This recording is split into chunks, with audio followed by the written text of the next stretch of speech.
अरे कारखाना बंद होई गईले हमार पिया घरे न अइले हो।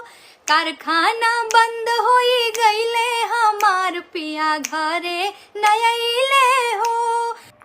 नमस्कार दोस्तों, जैसे कि आप जानते हैं कि नेहा सिंह राठौर हर समय समय पे गाना गाती रहती हैं, तो यहाँ पे आप भी जानते हैं कि 26 जनवरी आने वाला है और यहाँ पे 26 जनवरी के पहले उन्होंने एक बार फिर गाना गाया है मज़दूर के ऊपर।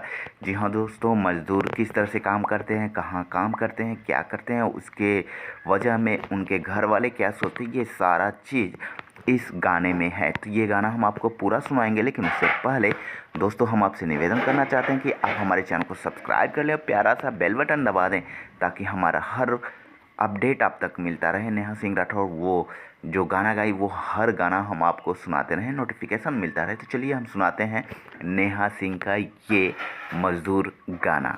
अरे कारखाना बंद होई गईले हमार पिया घरे न अइले हो। कारखाना बंद होई गईले हमार पिया घरे न अइले हो। दिल्ली शहरिया में पिया के नौकरिया, पिया के नौकरिया, बलमुआ के नौकरिया। भोरे ले सांझ होई गईले हमार पिया घरे न अइले हो।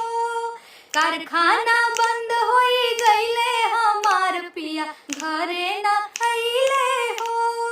ललकी पगरिया उजर पहिने धोती, ललकी पगरिया उजर पहिने धोती। छपराया राके दुलरवा हमार पिया घरे न अइले हो। कारखाना बंद होई गईले हमार पिया घरे न अइले हो।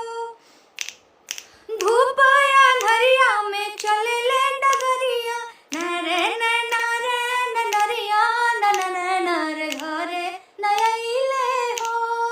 कारखाना बंद